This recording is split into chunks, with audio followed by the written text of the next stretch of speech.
இதோ நான் துர்க்குணத்தில் உருவானேன், என் தாய் என்னை பாவத்தில் கர்ப்பம் தரித்தாள். முதலாவது நாம் பிறக்கிறதே பாவத்தில் பிறந்தோம். அது எந்த பாவத்தில் பிறந்தோம்? ஜென்ம பாவம் அப்படி சொல்லப்பட்டிருக்குது. இந்த ஜென்ம பாவம் எங்கேருந்து வந்தது? இந்த ஜென்ம பாவம் எங்கேருந்து வந்தது? 2 பாவத்தில் ஒன்று ஜென்ம பாவம், இன்னொன்று கர்ம பாவம். கர்ம பாவம்னா என்ன? நாம் பிறந்து வளர்ந்த அப்புறமா நம் கிரியையில் உண்டாகிறது தான் கர்ம பாவம். ஜென்ம பாவம் என் பிறவியில் வந்தது, அது என் முன்னோர்கள் நிமித்தம் வந்தது. ரோமருடைய புஸ்தகம் 6வது அதிகாரம் 5வது அதிகாரம் 19வது வசனத்தை வாசிங்க. அன்றியும் ஒரே மனுஷனுடைய கீழ்ப்படியாமையினாலே அநேகர் பாவிகள் ஆக்கப்பட்டது போல ஒருவருடைய கீழ்ப்படிதலினாலே அநேகர் நீதிமான்கள் ஆக்கப்படுவார்கள். பிரியமானவர்களே, அன்றியும் ஒரே மனுஷனுடைய கீழ்ப்படியதினாலே, அந்த ஒரு மனுஷன் யார்? அவன்தான் முதல் உண்டாக்கப்பட்டதான மனுஷனாகி ஆதாம். அவனுடைய கீழ்ப்படிதனாலே அநேகர் பாவியாக்கப்பட்டார்களாம். அந்த பாவத்திலிருந்து கர்த்தர் நம்மளை வெளியே கொண்டு வரணும். முற்றி முதல் கொடி, அந்த முற்றி முதல் கொடியில் மோகம் என்னும் கொடி படர்ந்து அத்தி பழுத்தது அப்பளம் முன்னாதே அப்படி சொன்னாங்க. இது நம்பதில் சொல்ல, வெளியே இருக்கிறதான சாஸ்திரங்கள் இருக்கும். முத்தி முதல் கொடி அப்படின்னா முதலாவது பிறக்கப்பட்டதான மனுஷன், அவன் தான் முதல் கொடி. அவன் மேல் மோகம் என்னும் கொடி படர்ந்தது, அதுதான் ஏவாள். அத்தி பழுத்தது, அவங்கள் நிமித்தம் பாவம் உண்டாச்சு. மனுஷன் பாவம் செய்யல, ஏவாள் தான் பாவம் செய்தான். ஆகவே மோகம் என்னும் கொடி படர்ந்து அத்தி பழுத்தது அப்பளம் உண்ணாதே, அந்த பழத்தை சாப்பிடாதே. இந்த வேதத்தில் இது இருக்குது. ஆனால் எந்த தெய்வமும் சொல்ல, வேதத்தில் சொல்லியிருக்குது. ஆண்டவர் சொல்கிறார், அவர்களை சிருஷ்டித்து உள்ளே கொண்டு வந்து வச்சு, இந்த பழத்தை சாப்பிடாத, சகல பழமும் நீ புசிக்கலாம், இந்த பழத்தை மட்டும் புசிக்கும் நாளில் நீ சாகவே சாவா அப்படி சொன்னார். இப்போது இவங்க அந்த 19வது அதிகாரத்தில் மீறிட்டாங்க, மீறி பாவத்துக்குள்ளானாங்க. ஆனால் இந்த பாவம் அதோட முடியல, இவங்களை மரணத்துக்குள்ளே கொண்டு போச்சு. 17வது வசனம்.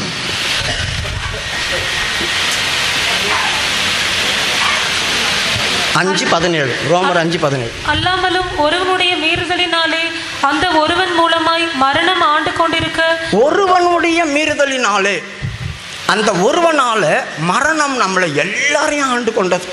மரணம் நம்மளை எல்லாரையும் ஆண்டு கொண்டது. பிரியமானவர்களே, பாவம் பாவம் பாவம். இப்போ சொன்ன ஸ்லோகத்துக்கு மேலே ஒன்று இருக்குது. அவன் அவள் அது என்னும் முவ்வினை தோன்றிய திதியில் மடங்கி விழுந்ததாம் மலத்துள்ளே. உங்களுக்கு என்ன புரியல? அவன் அவள் அது என்னும் முவ்வினை தோன்றிய திதியில் மடங்கி விழுந்ததாம் மலத்துள்ளே. மலம்ன்ற பாவம் விழுந்ததாம் மலத்துள்ளே. அந்தம் ஆதி என்பனாம் புலவன். ஒரு புலவன் சொல்றாரா, அவன் அவள் அது முவ்வினை தோன்றி, ஆதாம் மண்ணினால் சிருஷ்டிக்கப்பட்டான், ஏவாள் அவளுடைய எலும்பினால் சிருஷ்டிக்கப்பட்டான். இந்த உலகம் அது வார்த்தையினால் சிருஷ்டிக்கப்பட்டது. சிருஷ்டிக்கப்பட்டதான நிலையிலேயே அது ஒடுங்கி விழுந்ததாம் மலத்துள்ளே, பாவத்தில் விழுந்து போச்சான். அப்போது பரிசுத்தத்துக்கு ஒரு அந்தம் உண்டாயிடுச்சான், பாவத்துக்கு ஒரு துவக்கம் உண்டாச்சான். அதான் அந்தம் ஆதி என்பனாம் புலவன். எந்த புலவன் சொல்லியிருப்பான்? இந்தியாவுக்குள்ளே வந்த தோமா தான் சொல்லியிருப்பான். இந்த கதை அவங்களுக்கு எப்படி தெரியும்? வேதத்தில் இருக்கிறதான காரியத்தை அவங்க அப்படியே மாற்றி அவங்க இடத்துல போட்டு வச்சுருக்கு, வேற ஒன்றும் இல்லை. பிரியமானவர்களே, இப்போ இந்த மரணம் ஒரே ஒருத்தன் மூலியமாய் அநேகருக்குள்ள ஆளுகை செய்து வந்தது. இந்த மரணத்திலிருந்து முதலாவது நாம் வெளியே வரணும். இது என்ன பாவம் சொல்லுங்க? என்ன பாவம்? ஜென்ம பாவம். ஆதாம் ஏவாள் மூலியமா ஒவ்வொருத்தருக்கிட்ட வந்துட்டு இருக்கு. எது வரைக்கும் வந்துச்சு? கர்த்தராகிய இயேசு கிறிஸ்து பிறக்கிற வரைக்கும். இப்போ கர்த்தராகிய இயேசு கிறிஸ்து பிறந்த போது முதலாவது நமக்கு மன்னிக்கப்பட்டது எந்த பாவம் அப்படின்னா, இந்த ஜென்ம பாவம் தான் மன்னிக்கப்பட்டுச்சு. எப்பங்க மன்னிக்கப்பட்டுச்சு? அந்த நாள்லேருந்து இந்த நாள் வரைக்கும் மன்னிக்கப்பட்டு கொண்டே தான் இருக்குது. எப்போ எனக்கு மன்னிக்கப்படும் ஜென்ம பாவம்? ரோமருடைய புஸ்தகம் 10வது அதிகாரத்தில் 9வது வசனம் வாசிக்கும் போது, முதலாவது அவரை என் தேவன் என்று நான் விசுவாசிக்கணும். சும்மா விசுவாசிக்கக்கூடாதுங்க, இருதயத்தில் விசுவாசிக்கணும். என்னவென்றால் கர்த்தராக இயேசுவை நீ உன் வாயினாலே அறிக்கையிட்டு தேவன் அவரை மரித்தோரிலிருந்து எழுப்பினார் என்று உன் இருதயத்திலே விசுவாசித்தால் ரட்சிக்கப்படுவாய். முதலாவது இந்த ஜென்ம பாவத்திலிருந்து நாம் வெளியே வரணும். அந்த பாவத்திலிருந்தே நான் முதல் ரட்சிக்கப்படணும். அந்த பாவத்திலிருந்து நான் ரட்சிக்கப்பட்டு வெளியே வரணும். அப்படி வெளியே வரணும் அப்படி சொன்னாக்கா என்னவென்றால், கர்த்தராகிய இயேசு கிறிஸ்து அவர் எனக்காக மரித்தார். எதற்காக மரித்தார்? வம்ச வழியாக வந்துட்டு இருக்கிறதான பாவத்துக்காகவும் சாபத்துக்காகவும் மரித்தார். வம்சமாக வருகிறதான பாவமும் சாபம், அதில் நானும் அகப்பட்டிருக்கிறேன். அந்த பாவத்தில் நான் அடிமையாக இருக்கிறேன். அந்த அடிமைத்தனத்திலேருந்து வெளியே வரணும். அப்போ நான் என்ன செய்யணும்? இருதயத்தில் விசுவாசித்து வாயினால் அறிக்கை செய்யணும். என்ன அறிக்கை செய்யணும்? இந்த தேவனால் மாத்திரம்தான் எனக்கு விடுதலை, இந்த தேவனால் மாத்திரம்தான் எனக்கு மன்னிப்பு, இவரால் தான் எனக்கு பரலோக மோட்சம் கிடைக்கும் அப்படின்றதான விசுவாசம் எனக்குள்ளே வரணும். அதை நான் வாயினால் அறிக்கை செய்யணும். அப்படி அறிக்கை செய்யும்போது என் மேல் அவருடைய கல்வாரி ரத்தம் சொட்டுன்னு விழும். அது ரட்சிக்கப்படாத ஒரு ஆள் இப்போ சொன்னாலும் அவங்க உச்சந்தலையில் ரத்தம் விழுந்துடும். ஏன்னா இருதயத்தில் விசுவாசிக்கிறோம். இப்போ 10வது வசனம் வாசிங்க. நீதி உண்டாக இருதயத்திலே விசுவாசிக்கப்படும், ரட்சிப்பு உண்டாக வாயினாலே அறிக்கை பண்ணப்படும். நீதி உண்டாக யோசித்து பாருங்க. ஒரு மனுஷன் 2 பேர் போனாங்க தேவாலயத்துக்கு. ஒருத்தன் நின்றுட்டு இருந்தான். ஆனால் ஒருத்தன் தூரமாக உட்காந்து என்ன சொன்னான்? பாவியாகி இனிமேல் கிருபையாயிரும் மாறல் அடிச்சுட்டு அழுதான். பார்த்தீங்களா? அவன் பூமியை பார்த்துருந்தான், வானத்தை கூட அண்ணாந்து பார்க்க முடியல, தேவாலயத்துக்குள்ள இல்லை, தூரமாக உட்காந்துருந்தான் சொல்லியிருக்கு. அப்போ தூரமாக உட்காந்துட்டு இருக்கிறதான் அவனுக்குள்ள பாவி பாவி பாவின்னு அழுததுனால ஆண்டவர் என்ன பண்ணார்?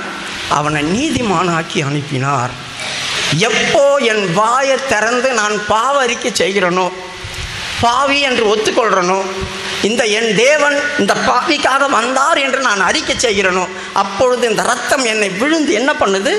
என் பாவத்தெல்லாம் அகற்றி என்னை நீதிமானாக்கி அனுப்புது. ரட்சிப்பு அப்படி சொல்கிறது ரொம்ப சுலபங்க. இருதயத்தில் விசுவாசிங்க, உண்மையாக வாயினால் அவரை அறிக்கை செய்யுங்க, ரட்சிப்பு உங்களுக்கு கிடச்சிருச்சு. எந்த பணமும் செலவு பண்ண வேண்டிய அவசியம் இல்லை.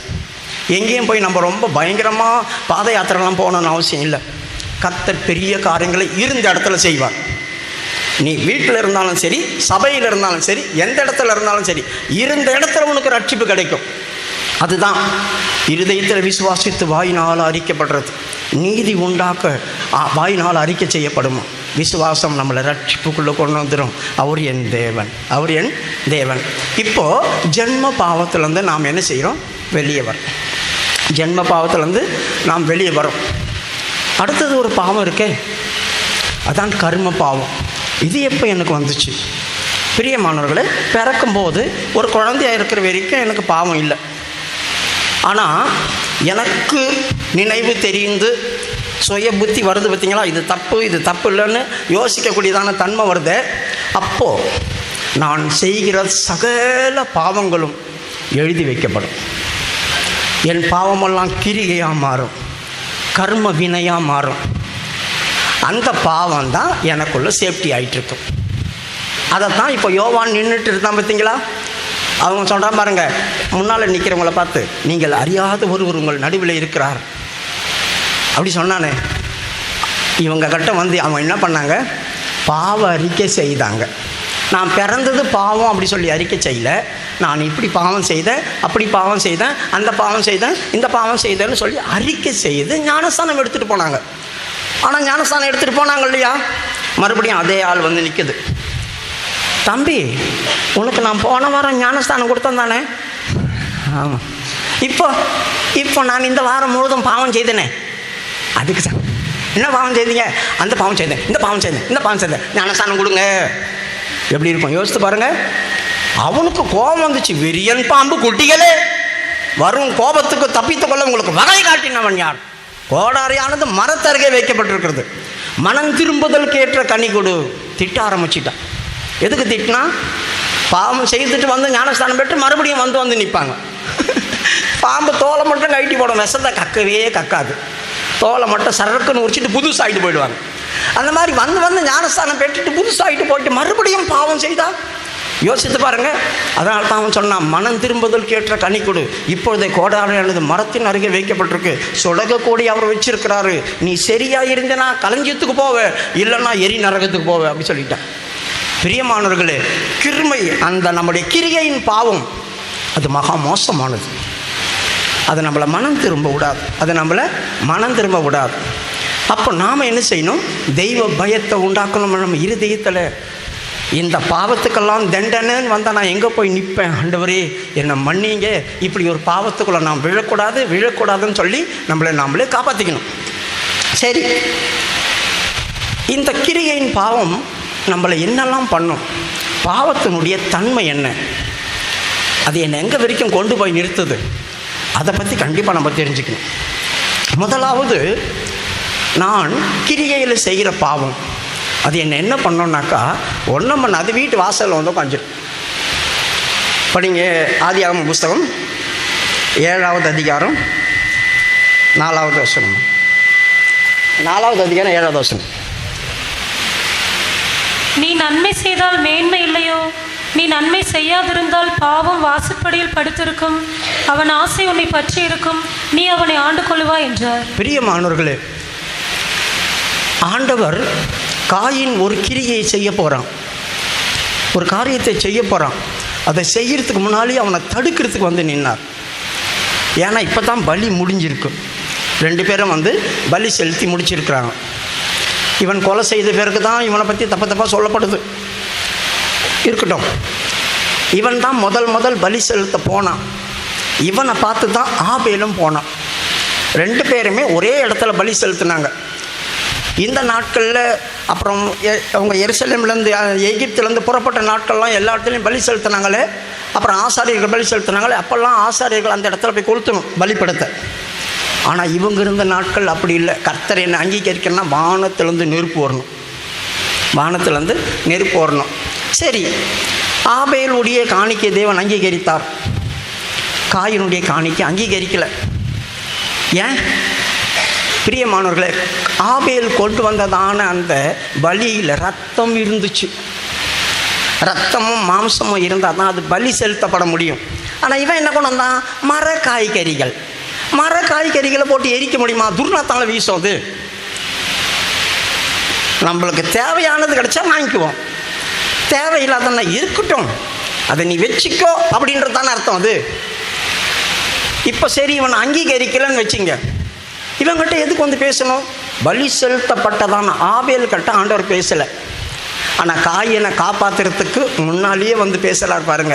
காயினே, ஏன் உன் முகநாடி வேறுபட்டிருக்குது?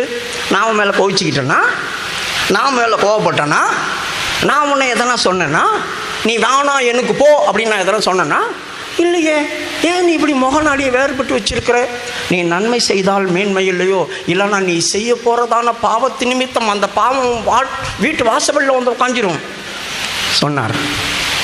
அவன் கேட்டுட்டு அம்மனுந்தான், கேட்டுட்டு அமைதியாக இருந்தான். சரி, செய்யக்கூடாது. பிரியமானவர்களே, நமக்கு போராமல் வந்துடுச்சுன்னு வைங்க. போராமல் ரொம்ப டேஞ்சரஸ். அது ஆமை மாதிரி உள்ளே இழுத்து தலையும் கை காலெலாம் உள்ளே வச்சுக்கும். சமயம் வரும்போது வெளியே விடும். சவுல் தாவீது கூட இருந்தான்.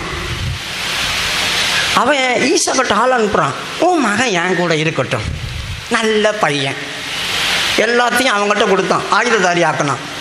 திடீர்னு ஒரு செய்தி கேட்குது. பொம்பளைங்கெல்லாம் பாட்டு பாடுறாங்க கை தட்டி. சவுல் கொன்றது 1000, தாவீது கொன்றது 10000 காதில் கேட்குது.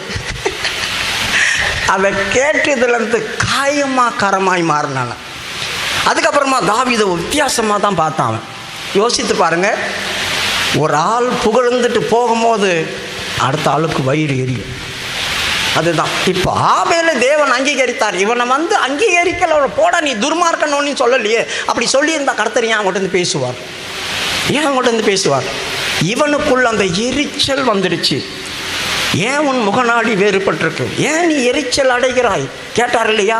இவன் கிரியை நிமித்தம்தான் அப்படி சொல்லியிருக்குது. அவன் கொலை பண்ண பிறகு துஷ்டன். யோவான் அப்படி எழுதுனான். பிரியமானவர்களே, அதுக்கு முன் அவனை தடுத்து நிறுத்தி காப்பாற்றுறதுக்காக கர்த்தர் வந்து பேசுகிறார். அவன் கேட்டு அமைதியாக தான் தான். இப்போது அவன் போய்ட்டு வயலில் போய் வேலை செய்துட்டு இருக்கிறான். வேலை செய்துட்டு இருக்கிற நேரத்தில் இப்போ ஆபேல் என்ன பண்ணார்? வயலுக்கு வரார். வயலுக்கு வரும்போது என்ன சொல்லிட்டு வர்றாரு? ஆடுங்களை மேய்ச்சிட்டு வர்றார். காயின், உன் வலி ஆண்டவர் ஏன் அங்கீகரிக்கல? அவன் வலி போயிடுச்சு. எப்படி இருக்கும்? அடங்கி இருக்கிற கோவத்தை அவன் உஸ்பேத்தி விட்டான். அதனால தான் அவர்கள் வயலில் பேசி கொண்டிருக்கும் போது என்ன பேசியிருப்பாங்க? படிமா ஆதியாகமம் 4:8. காயின் தன் சகோதரனாகிய ஆபேலோடே பேசினான். அவர்கள் வயல்வெளியில் இருக்கும் சமயத்தில் காயின் தன் சகோதரனாகிய ஆபேலுக்கு விரோதமாக எழும்பி. நல்ல கவனிங்க, இவங்க 2 பேரும் பேசினாங்க. என்ன பேசுனாங்கன்னு பைபிள் இல்லையே. இப்போ பேசும்போது இப்போ ஒரு ஆள் 2 பேர் நின்று பேசுகிறோம் அப்படி சொன்னால் கோபம் வர அளவுக்கு கொலை பண்ணுற அளவுக்கு ஒரு ஆள் மாறுறான்னாக்கா என்ன நடந்திருக்காங்க பேச்சில்? ஏற்கனவே கோபத்தில் இருக்கிறான். அந்த கோபத்தில் இருக்கும்போது பேசும்போதே சரி விடு, என் ஆண்டவர் அங்கே இல்லை, பரவாயில்ல போ, சிரிச்ச கோவப்படுத்தலாம் தெரியுமா? எல்லாரையும் யாராவது அப்படி போகிறாங்க அப்படின்ட்டா போதும். என்ன என்னை பார்த்து ஏன் சிரிச்ச நீங்கள் கேட்பாங்க இல்லையா? ஏன் வாய் ஏன் சிரிச்சேன்? வாயில் குத்திட்டு போடுவான். நம்ம பேச்சில் கோவப்படுத்திடுவோம். இவர்கள் பேசுனாங்க, அங்கே பிரச்சனை வந்துச்சு. அவன் வயல்வெளியில் இருக்கும்போது காயின் ஆபேலை கொண்டு போட்டான். இப்போவும் ஆண்டவர் அவனை காப்பாற்ற முயற்சி பண்ணார். அவன் கொண்டு போய் ஓரமாக புதைச்சி வச்சுட்டு ஓடிட்டான். மறுபடியும் ஆண்டவர் பேசுகிறார், காயினே, உன் சகோதரனாகி ஆபேல் எங்கே? கொலை பண்ணது தெரியும், ரத்தம் கீழே வந்து கூப்பிடுதுன்னு அவரே சொல்கிறாரு. எல்லாம் தெரிஞ்சு கூட அவர் கேட்குற ஒரு வார்த்தை பாருங்கள், காயினே, உன் சகோதரனாகி ஆபேல் எங்கே? நான் காவலாளியான்னு கேட்டான். அவன் எங்கே இருக்கான்னு எனக்கு தெரியாது. நான் காவலாளியா? அறியேன். பொய் வருது பாருங்கள், முதல் வாயிலேருந்து பொய் வருது. ஆண்டவர்கிட்டயே பொய் சொல்கிறான்.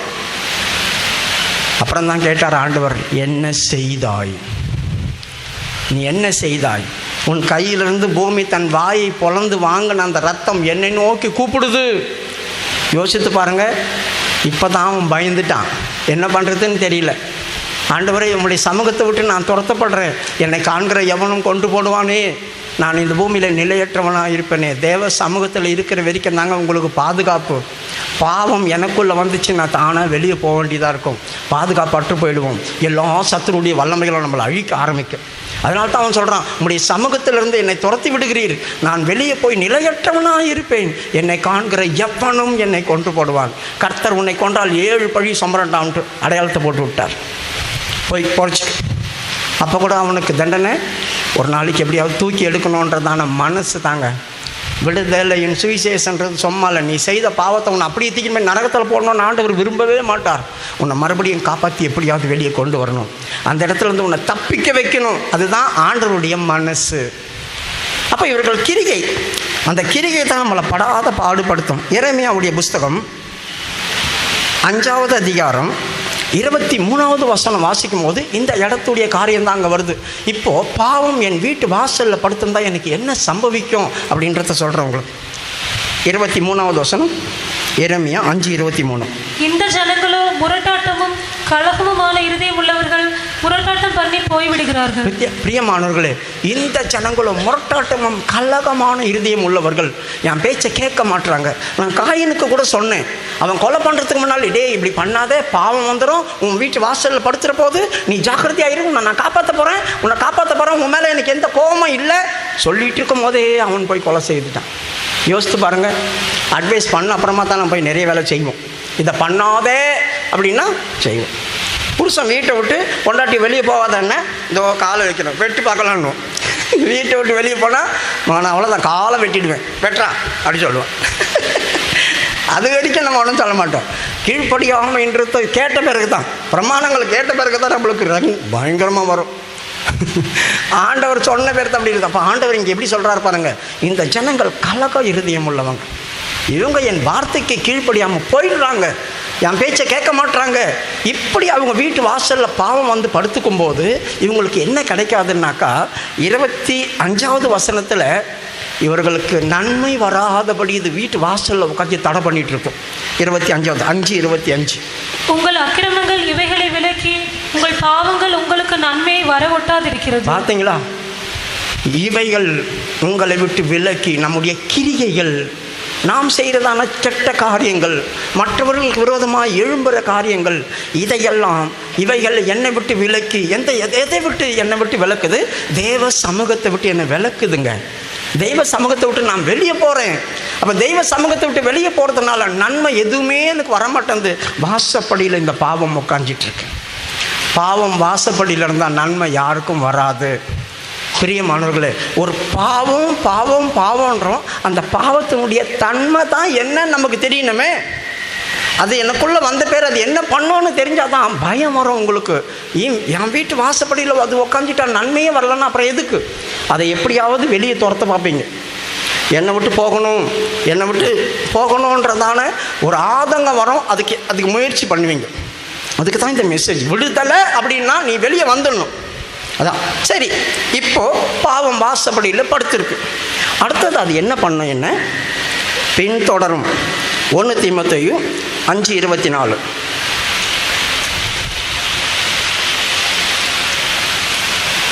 1 தீமோத்தேயு 5:24. சிலருடைய பாவங்கள் வெளியரங்கமாயிருந்து நியாய தீர்ப்புக்கு முந்திக் கொள்ளும், சிலருடைய பாவங்கள் அவர்களை பின்தொடரும். பிரியமானவர்களே, சிலருடைய பாவங்கள் வெளியரங்கமாயிருந்து, இப்போ நான் தப்பு செய்தேன் அப்படி சொன்னாக்கா திடீர்னு தெரிஞ்சு போச்சு, பாஸ்டர் கூப்பிட்டு எல்லார் முன்னாலேயும் என்னை அவமானப்படுத்தி திட்டி எல்லார் முன்னாலும் திட்டார். எல்லாரும் பார்க்குறாங்க. அதோடு அது முடிஞ்சிடும். அவரும் அதோட மனசில் வைக்க மாட்டார். அதோட முடிஞ்சு போச்சு. அப்புறம் என்னை மன்னிச்சு எதனா பண்ணிவிடுவாங்க. ஆனால் ஒன்றுமே தெரியாமல் ரகசியமாக இருந்துச்சுன்னு வச்சுங்க, அவருக்கும் தெரியாது. போயிட்டே இருக்கும் பாதை. இந்த பாவம் என்னை பின்தொடர்ந்து சிங்காசனத்தில் கொண்டு போய் நிறுத்திடும். எந்த சிங்காசனத்தில்? வெள்ளை சிங்காசனத்தில் கொண்டு போய் நிறுத்திடும். அப்போ சிலருடைய பாவங்கள் வெளியரங்கமாக இருந்தால் நியாயத்தீர்ப்புக்கு முந்திக்கொள்ளும். எந்த நியாயத்தீர்ப்புக்கு? அந்த வெள்ளை சிங்காசன நியாயத்தீர்ப்புக்கு என்னை முந்தி இந்த பூமியிலேயே ஜட்ஜ்மெண்ட் கிடச்சிடும். எனக்கு மனுஷர்கள் மூலியமா, பரிசுத்தவான்கள் மூலியமா, யார் மூலியமாவது எனக்கு ஜட்ஜ்மெண்ட் கிடச்சிடும். ஆனால் பின்தொடரக்கூடாது. எந்த பாவம் பின்தொடரும்? கேள்வி வரணும் நம்மளுக்கு. எந்த பாவம் பின்தொடரும்? 22வது வசனம் வாசிங்க. அதிலே 1 தீமோத்தேயு 5வது அதிகாரம் 22வது வசனம். ஒருவன் மேலும் சீக்கிரமாய் கைகளை வையாதே, மற்றவர்கள் செய்யும் பாவங்களுக்கும் உடன்படாதே. நல்ல கவனிங்க. மற்றவர்கள் செய்யும் பாவத்துக்கு உடன்படாதே, பங்காளியா ஆகாதே. அப்போ ஒருவர் மேலும் சீக்கிரமாக கை வைக்காது அப்படி சொன்னாக்கா நிறைய பேர் சொல்கிறாங்களே, தலையில் கை வச்சிடாத சீக்கிரமாக, அவங்ககிட்ட இருக்க பேய் உனக்குள்ளே பூந்துக்கும். அது இல்லை இங்கே சொன்னது. தீய நோக்கத்தோடு ஒருத்தர் மேலேயும் கையை வச்சிடாத. இச்சையின் பார்வையோடு ஒருத்தர் மேலேயும் கையை வச்சிடாத. வித்தியாசமான எண்ணத்தோடு ஒருத்தர் மேலேயும் கையை வச்சிடாத. 2வது, மற்றவர்கள் செய்யும் பாவம். இப்போ நான் தப்பு செய்யலைங்க, இப்போ இன்னொரு ஆள் எதிர்க்க இருக்கிற ஒரு ஆள் தப்பு செய்தது. அந்த தப்பு செய்ததான ஒரு ஆள் என்னையும் கூப்பிடுது தவறு செய்கிறதுக்காக. இப்போ நான் இணங்கிட்டேன் அப்படின்னா நான் தப்பாளி இல்லை, அவங்க தான் தப்பு பண்ணியிருந்தவங்க. நான் அவங்களோட ஜாயிண்ட் ஆகிட்டேன். இப்போ அவங்களோட ஜாயிண்ட் ஆகி அந்த தவறு என் வாழ்க்கையில் வந்துருச்சுனாக்கா அதுக்கப்புறமா என்னை விட்டு அது போகாது. அது என்னை பின்தொடர்ந்து வந்துகிட்டே இருக்கும். சரி, ஒரு முறை பாவம் செய்துட்டோம், விழுந்துட்டோம், மறுபடியும் எப்படியாவது எழும்பலான்னா மறுபடியும் அது எனக்கு ஞாபகப்படுத்தி வேற எந்த சந்தர்ப்பத்திலாவது அதே பாவம் எனக்குள்ள கிரியை செய்யும். இப்படி ஆயிடுச்சு, மறுபடியும் முடிஞ்சிடுச்சு, இனிமேல் அப்படி விழக்கூடாது, தைரியமாக இருக்கணும், போயிட்டு இருக்கிறோம். திரும்பவும் ஏதாவது ஒரு சந்தர்ப்பத்தில் அதே பாவம் எனக்குள்ள கிரியை செய்யும். அதனால்தான் பாவம் பின்தொடரும். அப்போ இது யாருடைய பாவம்? யாரால் வந்தது? என்னால் இல்லை, எனக்குள்ளே இல்லை, யாரோ பண்ண காரியம் எனக்குள்ளே வந்துடுச்சு. அதனால்தான் உன்னை சுத்தவானாய் காத்துக்கொள். எப்படி சொல்கிறாங்க பாருங்கள். நீ ஏன் அவங்கள பார்த்துக்கிற? அவங்க எப்படிப்பட்டவங்களாக இருந்தாலும் சரி, அவங்க யாராக இருந்தாலும் சரி, அதில் நீ போய் ஜாயிண்ட் ஆகாத. பாவத்துக்கு விலகி ஓடு. அப்படி தான் சொல்லுது. மறுபடியும் படிமா அந்த வசனத்தை. ஒருவன் மேலும் சீக்கிரமாய் கைகளை வையாதே, மற்றவர்கள் செய்யும் பாவங்களுக்கும் உடன்படாதே, உன்னை சுத்தவானாக காத்துக்கொள். உன்னை இந்த சொல்லிட்டு எப்படி சொல்கிறாங்க பாருங்க. உன்னை சுத்தவானாக காத்துக்கொள். யார் எப்படியோ போகட்டும், அவங்க பாவம் செய்கிறாங்க, இவங்க பாவம் செய்கிறாங்க, அவங்க பாத்து பண்ணாங்க, இவங்க இது பண்ணாங்க, எத்தனை பண்ணிட்டு போட்டோம். நான் ஏன் அதில் போய் ஜாயிண்ட் ஆகணும்? நான் ஏன் அவங்க கூட சேரணும்? நான் ஏன் அந்த பாவத்துக்குள்ளே இன்வால்வ் ஆகணும்? என்ன நான் பாதுகாத்துக்கிறேன், நீ எப்படி ஒன்றா போய்க்கோ, நீ எப்படி ஒன்றா போய்க்கோ, என்ன நான் காப்பாற்றிட்டு சுத்தமானாய் காத்துட்டு போனா நான் கர்த்தர் இடத்துல போய் சேர்ந்துருவேன். பிரியமானவர்களே, அந்த ஒரு அனுபவத்துக்குள்ளவா பின்தொடர்கிற பாவம்னு ஒன்று இருக்குது. உன்னையும் என்னையும் பின்தொடரக்கூடாது. அதுலேருந்து வெளியே வரது ரொம்ப கஷ்டம். அதுலேருந்து வெளியே வரது ரொம்ப கஷ்டம். அந்த பாவம் நம்முடைய ஜீவிதத்தில் என்ன செய்யக்கூடாது, வரக்கூடாது. ரெண்டாவது, இது பின்தொடர்றதோடு இல்லை, என்னை தொடர்ந்து பிடிக்கும். பின்தொடர்ந்து வருது. இப்போ நாய் மாதிரி ஒரு பாவம் வாசப்படியில் படுத்துனுக்குது வைங்க. உங்கள் வீட்டில் ஒரு நாய் வளர்க்குறீங்க, அது படுத்துட்டுக்குது. நீங்கள் எழும்பி வெளியே போனீங்க வச்சுங்க, அது வாலாட்டிக்கிட்டே உங்கள் பின்னால் வருமா? அதுக்கப்புறம் நம்ம அதை பார்த்து நீ சிரிச்சமெல்லாம் எட்டி நக்கும் நம்மளை. நாய் அப்படி தானே செய்யும். படுத்துட்டு இருக்கோம், நம்ம வெளியே போனோடனே வாலாட்டினா பின்னால் வரோம். நம்ம அதை பார்த்து என்ன பண்ணால் எட்டி நக்க ஆரம்பிச்சிடும் மூஞ்செல்லாம். அதுதான் இது பண்ணுது. இப்போ தொடர்ந்து பின்னால் வர்றது இல்லாமல் நம்மளை பிடிக்குது. அது என்னாகாம புஸ்தகம் 32வது அதிகாரம் 23வது வசனம். நீங்கள் இப்படி செய்யாமல் போனால் கர்த்தருக்கு விரோதமாக பாவம் செய்தவர்களாய் இருப்பீர்கள். உங்கள் பாவம் உங்களை தொடர்ந்து பிடிக்கும் என்று நிச்சயமாய் அறியுங்கள். பிரியமானவர்களே, நீங்கள் இப்படி செய்யாமல் போனால் உங்கள் பாவம் உங்களை தொடர்ந்து பிடிக்கும். என்னத்தை செய்யாமல் போனால், இஸ்ரவேல் ஜனங்கள் எகிப்திலிருந்து வராங்க, எல்லா ராஜாக்களையும் கொண்டுட்டாங்க, கானானுக்குள்ளே அடுத்தது பிரவேசிக்கணும். இப்போது யோர்தான் கிட்ட வந்துட்டாங்க. யோர்தானை கடந்தா எரிகோ. எரிகோ இந்த கானானோட சேர்ந்தது. எரிகோ இந்த கானானோட சேர்ந்தது. அதுக்கப்புறம் ஆய், எல்லாமே இந்த கானானுக்குள்ளே இருக்குது. ஆனால் இப்போ இவங்க இருக்கிற இடம் எது? இப்போ சொல்கிறாங்கள பாலஸ்தீன இடம். அந்த இடத்துல வந்து சேர்ந்துருக்கிறாங்க.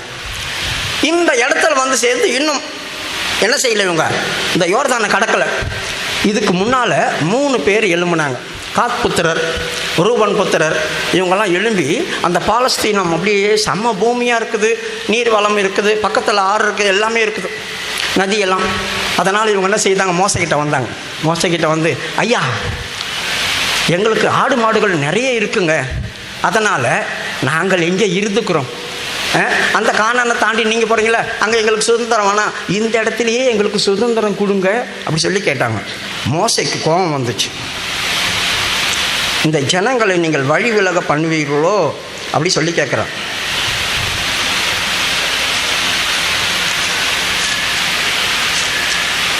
ஏழாவது எட்டாவது பாருங்க. கர்த்தர் இஸ்ரவேல் இல்லை 6வது வசனத்தை படிங்க. அப்பொழுது மோசே காத் புத்திரரையும் ரூபன் புத்திரரையும் நோக்கி, உங்கள் சகோதரர் யுத்தத்திற்கு போகையில் நீங்கள் இங்கே இருப்பீர்களோ? கர்த்தர் இஸ்ரவேல் புத்திரருக்கு கொடுத்த தேசத்திற்கு அவர்கள் போகாதபடிக்கு நீங்கள் அவர்கள் இருதயத்தை திடனற்று போக பண்ணுகிறது என்ன? பிரியமானவர்களே, இந்த பாவம் எதனால் வருதுன்னா சுயநலம். சுயநலம். எனக்கு நல்ல ஒரு இடம் கிடைச்சிச்சா சந்தோஷம், எவன் எந்த கெட்டு போனால் எனக்கு என்ன, நான் நல்லா இருக்கிறேன்னா எல்லாத்துலேயும் முன்னால் எல்லாரையும் பின்னால் செத்து போலங்கடா, எப்போ வரக்கூடாது, நான் தான் நிற்பேன், எல்லாத்துலேயும் நான் தான் நிற்பேன், செல்லகம் எனக்கு தான். பெருமையும் சுயநலமும் எல்லாரையும் கீழே தள்ளி விட்டு நம்ம மேலே வரணும்னு பார்க்குறது. எனக்கு இடம் கிடச்சிது, சூப்பரான இடம், நீர்வளம் பொருந்தின இடம், ஆடு மாடுகள்லாம் தங்குறதுக்கு இடம். இவங்க அங்கே மாடி தாண்டி போய் என்னத்தா அது வேறு, நீ எப்படின்னா போய் தொலை, எனக்கு கிடச்சிடுச்சா. மற்றவங்களை குறித்ததான அக்கறை இல்லாத ஒரு காரியம், மற்றவர்களை குறித்து அக்கறை இல்லாத ஒரு அனுபவம் என் வாழ்க்கையில் வந்துருச்சுன்னாக்கா இந்த பாவம் என்னை தொடர்ந்து பிடிச்சிடும். யாருடைய பாவம்? அவங்க அப்பாவிங்க, அவங்க போய் எங்கன்னா மாட்டிப்பாங்க, அந்த பாவம் என் மேலே வந்துடும். இப்போ மோசை என்ன சொல்கிறான், நீங்கள் இப்படி பண்ணக்கூடாது, இப்படி செய்கிறது தப்பு அப்படி சொல்லும் போது அவங்க ஒரு ஐடியா சொல்கிறாங்க. ஐயா, எங்கள் மனைவி பிள்ளைங்கள்லாம் இருக்கட்டும், ஆடு மாடுகளுக்கெல்லாம் அங்கே ஒரு கூடாரம் போடுறோம், அதுக்கப்புறமா நாங்கள் இவங்களுக்கு முன்னால் யுத்த சன்னத்தராய் நிற்கிறோம். இவங்க சண்டை போட வேணாம், காத் புத்திரரும் ரூபன் புத்திரரும் மனாசே பாதி கோத்திரம் இதெல்லாம் என்ன செய்யுது, அவங்களுக்கு முன்னால் யுத்த சன்னத்தராக இருந்து நாங்கள் அவங்க போய் சேர்ந்து அவங்களுக்கு அந்த சுதந்திரம் கிடைக்கிற வரைக்கும் நாங்கள் பின் திரும்ப மாட்டோம். அவங்களுக்கு சுதந்திரம் கிடைச்ச அப்புறமா நாங்கள் திரும்புகிறோம், அது வரைக்கும் இவங்களுக்கு முன்னால் நடப்போம். இந்த இடத்த மட்டும் எங்களுக்கு சுதந்திரமாக கொடுங்க. நீங்கள் போய் அவங்க சேர்ந்து அவங்க சுதந்திரம் அடைஞ்ச பேர் இந்த இடத்த நீங்கள் கட்டிக்கிங்க, அதுக்கப்புறம் தான் உங்களுக்கு இது சுதந்திரம் ஆகும் அப்படி சொன்னாங்க. 20வது வசனத்திலிருந்து வாசிங்க. அப்பொழுது மோசே அவர்களை நோக்கி, நீங்கள் இந்த வார்த்தையின்படி செய்து கர்த்தருடைய சமூகத்தில் யுத்த சன்னத்தராகி கர்த்தர் தம்முடைய சத்துருக்களை தம்முடைய முகத்திற்கு முன்னின்று துரத்தி விடும் அளவும் நீங்கள் யாவரும் அவருடைய சமூகத்தில் யுத்த சன்னத்தராய் வழியாய் யோர்தானை கடந்து போவீர்களானால் அத்தேசம் கர்த்தருக்கு முன்பாக வசப்படுத்தப்பட்ட பின்பு நீங்கள் திரும்பி வந்து கர்த்தருக்கு முன்பாகவும் இஸ்ரவேலருக்கு முன்பாகவும் குற்றமில்லாதிருப்பீர்கள். அதற்கு பின்பு இந்த தேசம் கர்த்தருக்கு முன்பாக உங்களுக்கு சுதந்திரமாகும். 23. நீங்கள் இப்படி செய்யாமற் போனால் கர்த்தருக்கு விரோதமாக பாவம் செய்தவர்களாய் இருப்பீர்கள். உங்கள் பாவம் உங்களை தொடர்ந்து பிடிக்கும் என்று நிச்சயமாய் அறியுங்கள். பிரியமானவர்களே, மற்றவர்களை குறித்ததான அக்கறை, மற்றவர்களை குறித்ததான காரியங்கள் நமக்கு இல்லாமல் போய் நம்முடைய சுயநலத்தை மட்டும் நம்ம பார்த்துட்டு இருந்தோம்னா அந்த பாவம் நம்மளை தொடர்ந்து பிடிச்சிருங்க. எனக்கு நல்லா இருக்குது, எனக்கு சுகமாக இருக்குது, எனக்கு எல்லா வசதியும் இருக்குது, நான் இங்கே இருந்துக்கிறேன், எனக்கு எங்கே யார் அங்கெல்லாம் போகக்கூடாது, இங்கெல்லாம் போகக்கூடாது, இங்கெல்லாம் போகக்கூடாது, அங்கெல்லாம் போக மாட்டேன், அந்த மாதிரி கூடாது. அந்த மாதிரி வரக்கூடாது. எல்லாரும் ஒன்று போல் இருக்கணுன்ற எண்ணம் வந்துச்சுன்னா அவங்களுக்காக நானும் பாடுபடுவேன். அப்போ இவங்க பாடுபட்டாங்க, ஆனால் நீ செய்யலை அப்படின்னா அந்த பாவம் உன்னை தொடர்ந்து பிடிக்கும் அப்படி சொன்னான். இப்போ ஒரு பாவம் பாருங்கள், ஒரு வாசப்படியில் படுத்துருக்கு, அது தொடர்ந்து பிடிக்குது. அடுத்தது நீதிமொழிகளுடைய புஸ்தகம். இந்த தொடர்ந்து பிடிக்கிறதான காரியம் இன்னொருத்தரையும் சேருதுன்னு சொன்னோம் இல்லையா? இன்னொரு வசனத்தை கூட படிப்போம். 2 ராஜாக்களுடைய புஸ்தகம் 24:3 படிங்க. மனாசே நிறைய கிரிகளை செய்தான். யூதா கோத்திரத்தில் சேர்ந்ததான ராஜா சில காரியங்களை செய்தான், ஆனால் யூதர்களையும் கூட சேர்த்துக்கிட்டாங்க. அதனால் இவங்களுக்கு என்ன நடந்துச்சுன்னாக்கா மன்னிப்பு கிடைக்காம போயிச்சான். படிமா. மனாசே தன் எல்லா செய்கைகளினாலும் செய்த பாவங்களின் நிமித்தம் யூதாவை தமது சமூகத்தை விட்டு அகற்றும்படி கர்த்தருடைய கட்டளையினால் அப்படி நடந்தது. பார்த்தீங்களா? அவன் செய்த சகல கிரியையினாலும் யூதாவை சித்த ஆண்டவர் வெளியே மன்னிக்கிறதுக்கு ஆண்டவர் சித்தம் இல்லாமல் போயிட்டார். நம்முடைய ஜீவிதத்தில் வர்றதான காரியம் கர்த்தரிடத்திலிருந்து மன்னிப்பு பெறத்தக்கதாக இருக்கணும். கடவுளே நம்மளை மன்னிக்கலை அப்படின்னா மனுஷங்க மன்னிச்சு பிரயோஜனம் இல்லை. நல்லா புரிஞ்சுக்க. எந்த மனுஷன் உங்களை மன்னித்தாலும் பரவாயில்ல, ஆனால் தேவன் உங்களை மன்னிக்கலைன்னா யார் மன்னிச்சு என்ன பிரயோஜனம்? கர்த்தர் என்னை மன்னிக்கணும். ஆகவே கர்த்தர் என்னை மன்னிக்கிறவராக இருக்கிறார். அடுத்தது நீதிமொழிகள் 5:20 படிங்க. என் மகனே, நீ பரஸ்திரியின் மேல் மயங்கி திரிந்து. இல்லை 5:22. துன்மார்க்கனை அவருடைய அக்கிரமங்களை பிடித்து கொள்ளும் தன் பாவ கயிறுகளால் கட்டப்படுவான். பிரியமானவர்களே, இது என்னை பிடிக்குது, தொடர்ந்து வந்துச்சு, என்னை பிடிச்சிடுச்சு. பிடிச்ச உடனே நான் ஓடிடுவேன், தப்பிச்சு ஓடிடுவேன் தானே. அதனால் தப்பிச்சு ஓடாத அளவுக்கு என்னை போட்டு கட்டுது. எதில் கட்டுது? பாவ கயிறில் தான் கட்டுது. நான் செய்த காரியங்களை என்னை போட்டு கட்டுது. அசைய விடாதபடி, தப்பிச்சு ஓடாதபடி பாவ கயிறுனால என்னை கட்டுச்சு. எந்த பாவ கயிறு, எந்த காரியம் என்னை கட்டுற அளவுக்கு வந்துச்சு? 21வது வசனம். மனுஷனுடைய வழிகள் கர்த்தரின் கண்களுக்கு முன்பாக இருக்கிறது, அவனுடைய வழிகள் எல்லாவற்றையும் அவர் சீர்தூக்கி பார்க்கிறார். மனுஷனுடைய வழிகள் கர்த்தருடைய பார்வைக்கு முன்பாக இருக்குது அப்படி சொல்லியிருக்கு. பார்த்தீங்களா? அதை அவர் சீர்தூக்கி பார்க்குறார். நீ எப்படிப்பட்ட ஆள், நீ யார், நீ எப்படி என்னை துதிக்க வர, நீ எப்படி என்னை ஆராதிக்க வர, இதெல்லாம் கர்த்தர் பார்ப்பார். இங்கே வந்து நிறைய பேர் நம்ம தேவனை எப்படி ஆராதிக்கிறோம் தெரியுமா?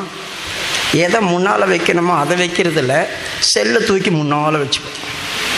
அதை வச்சுட்டு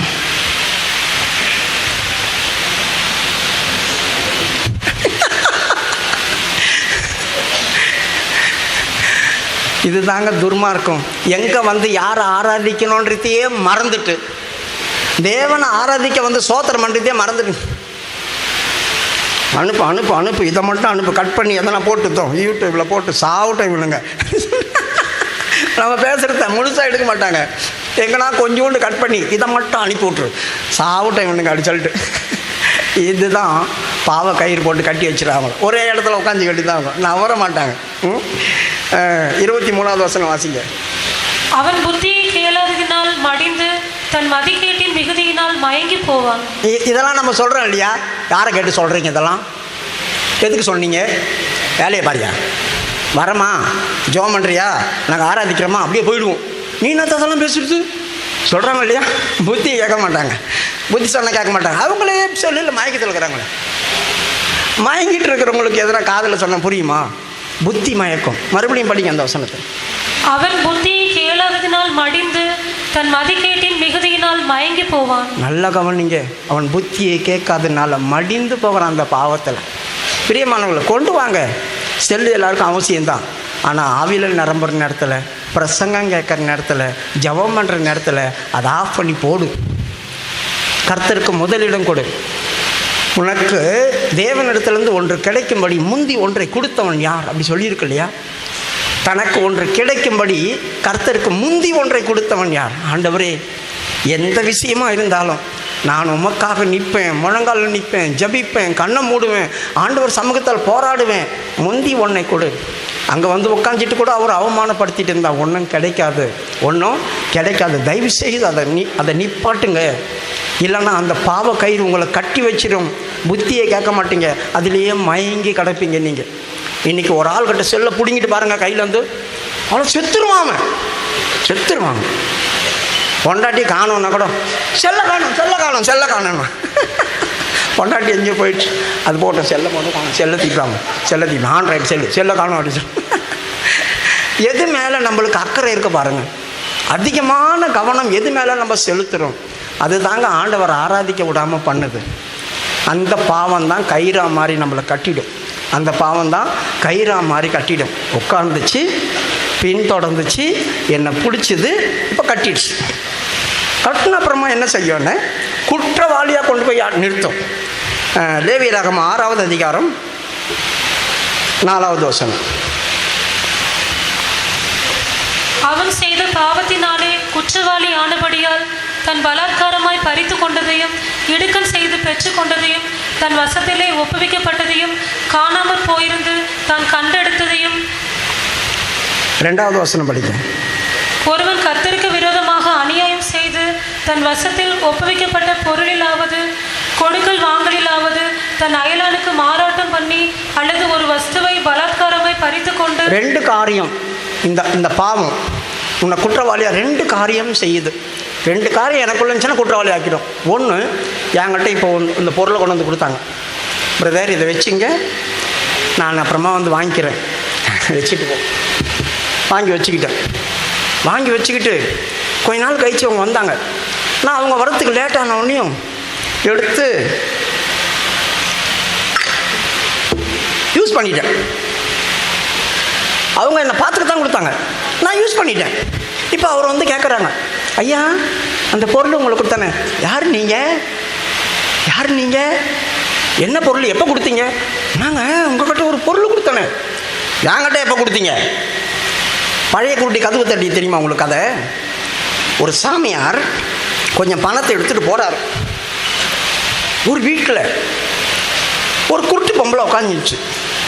அங்கே போய் கொஞ்சம் சாப்பிட்டு, ஏம்மா நான் வெகு தூரம் போகிறேன், இந்த பணம் என்கிட்ட இருக்கிறதுனால வழி பிரயாணத்தில் என்ன கொண்டுடுவான், அதனால் என்ன பண்ணுங்க, இந்த பணத்தை நீங்கள் வச்சிங்க, நான் போயிட்டு வந்து உங்கள்கிட்ட வாங்கிக்கிறேன் அப்படின்னு சொன்னேன். ஐயா கொடுங்க ஐயா, நான் கண்ணு தெரியாதவ ஐயா, யாராவது வந்து எடுத்துன்னு போயிட்டா நான் என்னையா பண்ணுறது, எனக்கு தவ வலிமை இருக்குது, அதனால் கண்ணை உனக்கு திறக்கிறேன்னு கண்ணை திறந்துட்டான். கல்ச்சுன்னு தெரியுது. இப்போ என்ன நடந்துச்சு, நான் பார்த்துக்கிறேன் பத்திரமா. அவர் போயிட்டார். இந்த மக்கள் தான் கண்ணு தெரிஞ்சு போச்சே. 1 மாதம் பார்த்தாங்க, 2 மாதம் பார்த்தாங்க, 3 மாதம் பார்த்தாங்க, வருஷ கணக்காகி போச்சு. அவன் எங்கே வரப்போகிறான்? அப்பயே வயசாகி கிழவனான் தான், காலி ஆகிருப்பான். எங்கன்னா போய் எடுத்து சாப்பிடுவேன், கொஞ்சம் எடுத்து சாப்பிட்டு கொஞ்சம் மறைச்சி வச்சுட்டாங்க. இப்போ சாமியார் வந்துட்டார். சாமியார் வராருனோடனே கதவு சாத்திட்டான். சாமியார் வந்து கதவு தட்டுறாரு. ஏம்மா நான் உங்கள்கிட்ட பணம் கொடுத்துட்டு போனேனே, இந்த ஆள் வந்திருக்கிறேன், கதவை தரேன். யார்? என்கிட்ட யாரும் அப்படி கொடுக்கல, யாரும் எங்கள் வீட்டுக்கு வரல, போங்க அப்படின்னு. சாமியார் கோவம் வந்துச்சு. பழைய கூட்டி கதவை திரட்டினார். நல்லா தெரிஞ்ச கண்ணு மறுபடியும் கெட்டு போச்சு. ஐயோ கண்ணு தெரியலையே. அவர் உள்ளே வந்தார், பெட்டியில் இருந்துச்சு, பணத்தை தீன்னு போயிட்டார். 2 விஷயத்தில் நம்ம பாவம் நம்மளை குற்றவாளி ஆக்கிட்டோம். நல்லா கண்ணு தெரிஞ்சு அதையாவது சந்தோஷமாக இருந்திருக்கலாம், இப்போ அதுவும் போச்சு. யாராவது நம்ம கையில் கொடுக்கப்பட்டதான வசப்படுத்தினதான காரியங்கள் பிரியமானவர்கள், அதை எடுத்துட்டு அவங்கள ஏமாற்றக்கூடாது. அந்த வசனம் எப்படி சொல்லியிருப்பாருங்க, வலிமா மறுபடியும். ஒருவன் கர்த்தருக்கு விரோதமாக அநியாயம் செய்து தன் வசத்தில் ஒப்புவிக்கப்பட்ட பொருளிலாவது கொடுக்கல் வாங்கலிலாவது தன் அயலானுக்கு மாறாட்டம் பண்ணி அல்லது ஒரு வஸ்துவை பலாத்காரமாய் பறித்து கொண்டு. போதும். 1 மாறாட்டம் பண்ணி நான் கொடுத்ததை கொடுக்கலன்னு சொல்கிறது. 2வது ஒரு வஸ்துவை பலாத்காரமாக எடுத்துக்கொள்கிறது. நான் நல்ல வசதியானவன், பெரிய பெரிய ஆள்லாம் எனக்கு தெரியும், பெரிய பெரிய வசதியான ஆளுங்களுக்கு தெரியும், அந்த எல்லா அரசியல்வாதிகளும் தெரியும். இப்போ யாரோ ஒரு ஏழை பக்கத்தில் இருக்கிறாங்க, அவங்ககிட்ட இருக்கிறத நான் கொஞ்சம் கொஞ்சமாக அபகரித்து எடுத்துங்க. என்ன பண்ணுவாங்க? அவங்க யாருக்கிட்ட போவாங்க சொல்லுங்கள் பார்க்கலாம்? நீதி உள்ள தேவன் ஒருத்தர் இருக்கிறார். நீதி உள்ள தேவன் இந்த உலகத்தில் எந்த அதிகாரியும் கேட்கலனா கூட அவர் கேட்பார், கண்டிப்பாக அவர் கேட்பார். நான் உட்கார்தலையும் அவர் அறிந்திருக்கிறார், நான் எழுந்தலையும் அறிந்திருக்கிறார், நான் செய்கிற சகல கிரியை அவர் அறிந்திருக்கிறார், நான் இருளில் செய்கிறதை அவர் வெளிச்சத்தில் பார்க்குற தேவன். அப்படிப்பட்ட தேவன் ஒருத்தர் இருக்கிறார, கண்ணை மூடிட்டா இருப்பார். நான் யார்கிட்டையாவது அநியாயமாய் பறித்து எடுக்கிறேன் அப்படி சொன்னால் இந்த பாவம் என்னை தேவனுக்கு முன்பாக குற்றவாளியாக நிறுத்துங்க, வேற எங்கேயும் நிறுத்தாது. இந்த பூமியில் நம்ம எல்லார் கண்ணையும் மறைச்சி தப்பிச்சிடலாம், இந்த பூமியில் நம்ம எல்லார் கண்ணையும் மறைச்சி தப்பிச்சிடலாம். ஆனால் ஆண்டவர்கிட்ட இருந்து தப்பிக்கவே முடியாது. அவர் சகலத்தையும் அறிந்திருக்கிறவர். நான் உன்னை விசாரிக்கும் நாளில் உன் இருதயம் தாங்குமோ அப்படி கேட்குறாரு பார்த்தீங்களா? நான் உன்னை விசாரிக்கும் நாளில் உன் இருதயம் தாங்குமோ? எங்கடா ஓடுவ நீ? தப்பிக்கவே முடியாது, தலை குனிஞ்சு நிற்கணும், வேறு வழி இல்லை. எல்லாரும் முன்னாலும் அசிங்கப்பட நம்மளே குடுக்குன்னு ஓடி போய் நரகத்தில் விழுந்துருவோம்.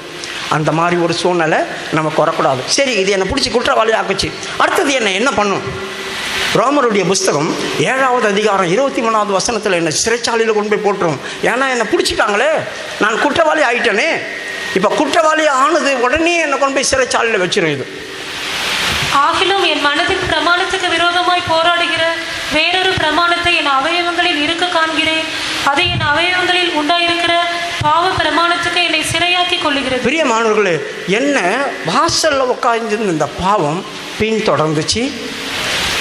அது என்னை பிடிச்சது, என்னை கட்டுச்சு, என்னை குற்றவாளி ஆக்குச்சு, என்னை இப்போ சிறைச்சாலைக்குள்ளே கொண்டு போய் தள்ளிடுச்சு. எங்கே இருந்த நான் எப்போ எங்கே வந்திருக்கேன் பார்த்தீங்களா? சிறைச்சாலைக்குள்ளே வந்திருக்கிறேன். இந்த சிறைச்சாலைக்குள்ளே இவன் வந்த காரணம் என்ன? அவனே சொல்கிறான், என் மனதில் போராடுகிற வேற ஒரு பிரமாணம் இருக்குது.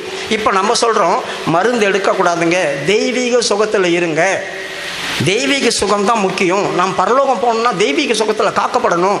இப்போ இன்னொரு ஆள் சொல்லுவான், அதெல்லாம் ஒன்றும் கிடையாதுங்க, தெய்வீக சுகமாகுது அந்த சுகமாகுது, டாக்டர்கிட்ட போகிறதோனையும் தப்பு கிடையாது சொல்லுவான். அவ்வளோதான். நமக்கு எது யோசித்து பாருங்கள். அவங்களாம் சொல்லிட்டாங்களே, நம்ம தப்பு இல்லை. இவங்களை அறியாமையே சிறைச்சாலைக்குள்ளே பூந்துட்டாங்க. இவங்களை அறியாமையே மனதில் போராடுகிற வேற ஒரு பிரமாணம். இங்கே ஜீவ பிரமாணம் ஒன்று இருக்குது. அந்த ஜீவ பிரமாணத்தை விட்டுட்டு நான் வேற ஒரு பிரமாணத்துக்கு போகிறேன். விசுவாச ஜீவியம் அப்படி சொல்கிறோம். அதை விட்டுட்டு மாறிட்டோம்னா விசுவாசத்தினால வராது யாவும் பாவம். வீட்டுக்கு வந்தேன் நான், விசிட்டிங்கு வந்தேன். என்ன சொல்லணும்? ஆண்டவர் சொல்லியிருக்கிறார், ஒரு வீட்டுக்கு பிரவேசிக்கும் போது சமாதானத்தை கூறு. நான் வீட்டுக்கு வந்தேன். இப்போ உங்கள் வீட்டுக்கு வந்த உடனே பார்த்துறேன் டேபிள் மேலே, நல்லா இருக்குது, எங்கே வாங்கினீங்க? ஏங்க வேணுமா? கிடைச்சா நல்லாயிருக்கும். இது வேணாம். இதே மாதிரி விசுவாசத்தினால் வராது யாவும் பாவம். இந்த பாவத்தினால தான் நான் சிறைக்குள்ளே போயிடுறேன். எதை பார்த்தாலும் வாயை பொழுது பார்க்குறது, எதை பார்த்தாலும் வாங்கணும். நீங்கள் ஒன்றா கடைக்கு போய் பாருங்கள், ஷோரூமில் மாட்டி இருக்கிறதெல்லாம் கையாட்டம், துணி, என்னை பாரு என் அழகை பார், என்னை பாரு என் அழகை பார், என்ன வாங்கிக்க சொல்லும். நம்ம அதை பார்த்தோம், நீ இது வேணும் அப்படி சொல்கிறோம். அதுதான் இந்த மனதில் போராடுகிற வேற ஒரு பிரமாணம். அப்போ பரிசுத்த ஜீவியம் என் ஜீவியத்தை விட்டு வெளியே போகுது. பரிசுத்தம் என்னை விட்டு கொஞ்சம் கொஞ்சமாக வெளியே போகுது. நான் வேற ஒரு பிரமாணத்தில் மாட்டிக்கிறேன். அந்த பிரமாணம் என்னை என்ன பண்ணுச்சு? இந்த உலக ஆசையை காமிச்சு நான் அதுலேருந்து போய் சிறைச்சாலைக்குள்ளே பூந்துட்டேன். அதுலேருந்து என்னை சிறைச்சாலைக்குள்ளே கொண்டு போய் வச்சிருச்சு. பார்த்தீங்களா? அப்போ நான் என்ன செய்யணும்? ஆண்டவர் சொன்னார், எல்லாவற்றையும் விட்டு வெறுத்து வா, சகலத்தையும் உன் ஜீவனை கூட வெறுத்து. என் ஜீவனை நேசிக்கிறதுனால தான் நான் எல்லாம் வேணுன்றேன். அதை விட்டு வெறுக்கும்போது நான் என்னை காப்பாற்றி கொள்ளுவேன். இந்த சிறைக்குள்ளே நான் இருக்க மாட்டேன். இப்போ என்னை சிறையில் கொண்டு போய் போட்டாங்க. ஒரு நாள் வரும், அந்த நாள் வரும்போது எனக்கு தண்டனை கிடைக்கும். என்ன தண்டனை? பாவத்தின் சம்பளம் மரணம். என் கிரிகையின் பாவத்தினால எனக்கு மரணம் சம்பவிக்கும். ரோமர் 6வது அதிகாரம் 23. பாவத்தின் சம்பளம் மரணம், தேவனுடைய கிருபை வரமோ நம்முடைய கர்த்தராக இயேசு கிறிஸ்துவினால் உண்டான நித்திய ஜீவன். பிரியமானவர்களே, பாவத்தின் சம்பளம் மரணம். எங்கேயோ இருந்தது, என்னை எங்கே கொண்டு வந்து சேர்த்துச்சு பார்த்தீங்களா? மரணம். பாவம். இந்த பாவம் என்ன சொல்லுது தெரியுமா? எபிரேய மொழியில் கத்தா கத்தா அப்படி சொல்லுது. கத்தா அப்படி சொன்னால் என்ன தெரியுமா? அதில் 5 வார்த்தைகள் இருக்குது. ஒன்று கேத். கேத் அப்படி சொன்னால் அது பிரிப்பு, பிரித்து வைக்கிறது. வேலி, வேலின்னு சொல்லலாம், பிரிக்கிறதுன்னு செப்பரேட் பண்ணும். என்ன தேவன் இடத்துலேருந்து பிரிக்கும். ஆதாமையும் ஏவாளையும் அந்த தோட்டத்திலேருந்து பிரித்து வெளியே கொண்டு வந்துடுச்சு. அது பிரிக்கும். ரெண்டாவது கேத் அப்படி சொல்கிற ஒரு வார்த்தை இருக்குது. அந்த கேத் அப்படி சொன்னால் சர்வம், ஸ்னேக் பாக்ஸ் அப்படி சொல்லுவாங்க, சர்வம். இப்போ என்னை பிரித்து இந்த சர்வம் எனக்கு முன்னால் வந்து நின்றுச்சு. தேவன் இருக்க வேண்டிய இடத்துல எனக்கு சர்வம் வந்து இருந்துச்சு. அதுக்கப்புறமா ஹாலேப் அப்படி சொல்லி ஒரு வசனம் இருக்குது, ஒரு வார்த்தை இருக்குது. அந்த வார்த்தை வல்லமை குறிக்குது. இந்த சர்வத்தினுடைய வல்லமை, பிசாசுக்கு ஒரு அதிகாரம் உண்டு. அந்த அதிகாரம் தான் என்னை இருளுக்குள்ளே கொண்டு போய் வச்சது.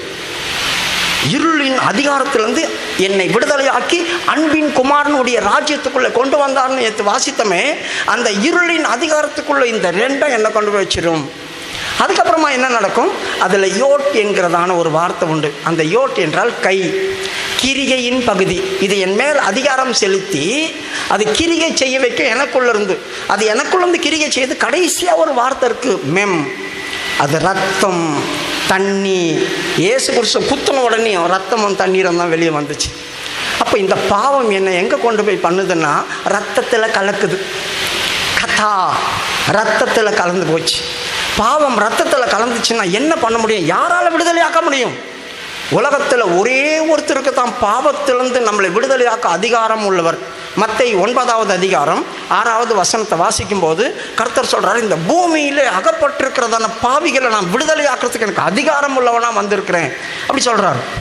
பூமியிலே பாவங்களை மன்னிக்க மனுஷகுமாரனுக்கு அதிகாரம் உண்டென்பதை நீங்கள் அறிய போதும். நம்மளை அறிஞ்சு கொள்ளணும். இயேசு தவிர உன் பாவத்திலிருந்து உன்னை வேறு யாரும் வெளியே கொண்டு வர முடியாது. இயேசுவை தவிர உன்னை பாவத்திலிருந்து யாரும் வெளியே கொண்டு வர முடியாது. அவர்கிட்ட மட்டும்தான் பாவத்தின் மேலே ஒரு அதிகாரம். இந்த உலகத்தில் யாருக்கும் பாவத்தின் மேலே அதிகாரம் இல்லை, அவருக்கு தான் இருக்கு அந்த பாவத்தின் மேலே அதிகாரம். அப்போ அந்த தேவன் என்னை எப்படி விடுதலையாக்குறார்? எப்படி விடுதலையாக்கணும்? என் ரத்தத்தில் பாவம் கலந்து போச்சு. என் ரத்தத்தில் இப்போ பாவம் இருக்குது. அதை என்னை விட்டு மாற்றணும்னா அவர் ரத்தம் சிந்தணும். அதனால தாங்க இயேசு கிறிஸ்து இந்த பூமியில் வந்து ரத்தம் சிந்தினார். என் ரத்தம் சுத்தமாக்கும்படி அவர் ரத்தம் முழுக்க முழுக்க சிந்தப்பட்டது. அந்த கல்வாரியில் இருக்கும்போது கூட உள்ள ஈட்டியில் குத்தி கடைசி சொட்டு ரத்தம் எடுத்து வெளியே வந்துருச்சு. அதுக்கப்புறம் தண்ணி வெளியே வந்துச்சு. இனிமேல் அந்த சரீரத்தில் ரத்தம் இல்லை, இனி அந்த சரீரத்தில் ரத்தம் இல்லை. என் ரத்தத்தை மாற்றுறதுக்காக அவர் ரத்தம் சிந்தினார். என் பாவத்தை அகன்று போகும்படியா அவர் பலியானார். என்னை காப்பாற்றி தூக்கி எடுக்கும்படியா அவர் இந்த பாவத்துக்குள்ளே போனார். அவர் சுமந்தார். யோவான் 1வது அதிகாரம் 29வது வசனம் வாசிக்கும் போது, இதோ உலகத்தின் பாவங்களை சுமந்து தீர்க்கிற தேவாட்டுக்குட்டி அப்படி சொல்கிறான் யோவான். மறுநாளிலே யோவான் இயேசுவை தன்னிடத்தில் வர கண்டு, இதோ உலகத்தின் பாவத்தை சுமந்து தீர்க்கிற தேவ ஆட்டுக்குட்டி. இதோ உலகத்தின் பாவங்களை சுமந்து தீர்க்கிற தேவ ஆட்டுக்குட்டி. பிரியமானவர்களே, ஜென்ம பாவத்துக்காக அவர் கல்வாரியில் மரித்தார். ஆனால் இன்னொரு பாவம் எனக்குள்ளே இருந்தது. அந்த பாவத்தை அவர் சுமந்தார்.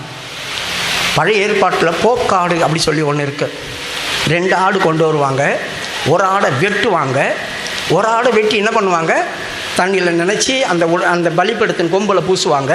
திரைச்சீலையில் 7 முறை தெளிப்பாங்க. சகல இடத்துலையும் தெளித்து கடைசியில் பலிபீடத்தின் கீழே ஊற்றிடுவாங்க.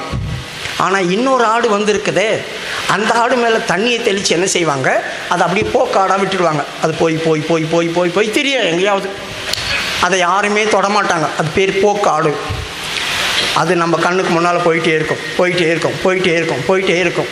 போய் போய் போய் மறைஞ்சிடும்.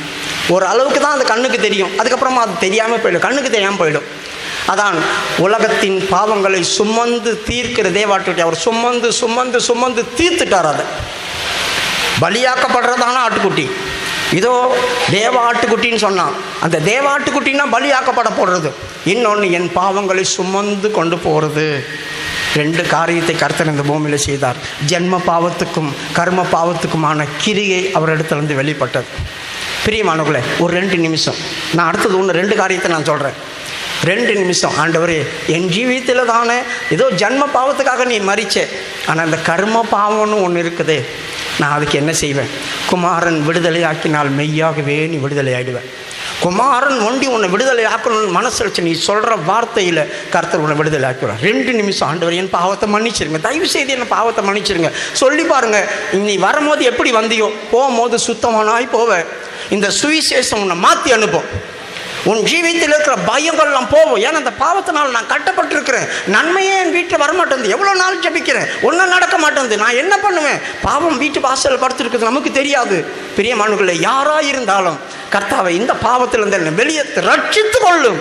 உம்முடைய ஜனங்களை ரட்சிக்க நீ வந்தீர். நான் இப்போ தானே கேட்டேன், தம்முடைய ஜனங்களுடைய பாவங்களை நீக்கி ரட்சிக்கிற வருவார். அப்படியான நாம் அவர் ஜனம்தான். கண்டிப்பா இது நடக்கும். சோத்திரம் சோத்திரம் சோத்திரம் சோத்திரம் சோத்திரம் சோத்திரம் சோத்திரம் சோத்திரம். ஆவியானவரே ஆவியானவரே ஆவியானவரே ஆவியானவரே ஆவியானவரே ஆவியானவரே ஆவியானவரே ஆவியானவரே சோத்திரமையா.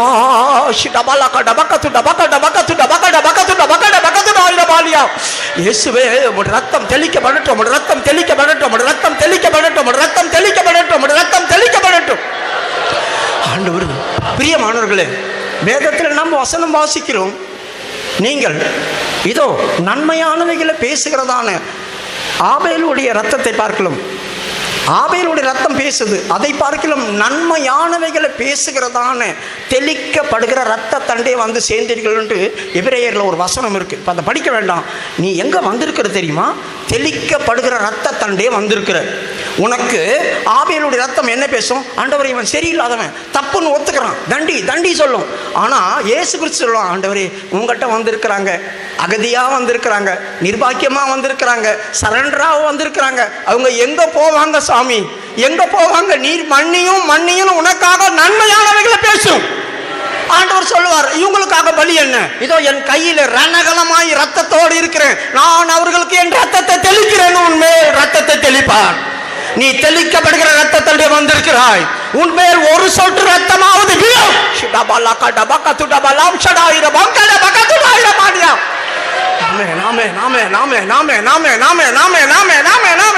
பாவத்திலிருந்து விடுதலை, பாவத்திலிருந்து விடுதலை, பாவத்திலிருந்து விடுதலை, பாவத்திலிருந்து விடுதலை, பாவத்திலிருந்து விடுதலை, பாவத்திலிருந்து விடுதலை, இயேசுவின் நாமத்தினால ரத்தத்தினால விடுதலை. ஆமென் ஆமென் ஆமென் ஆமென் ஆமென் ஆமென் ஆமென் ஆமென். தேவன், என் தேவன் எங்களை அங்கீகரிக்கிறவர், என் தேவன் எங்களை அங்கீகரிக்கிறவர், என் தேவன் எங்களை அங்கீகரிக்கிறவர், என் தேவன் எங்களை அங்கீகரிக்கிறவர்.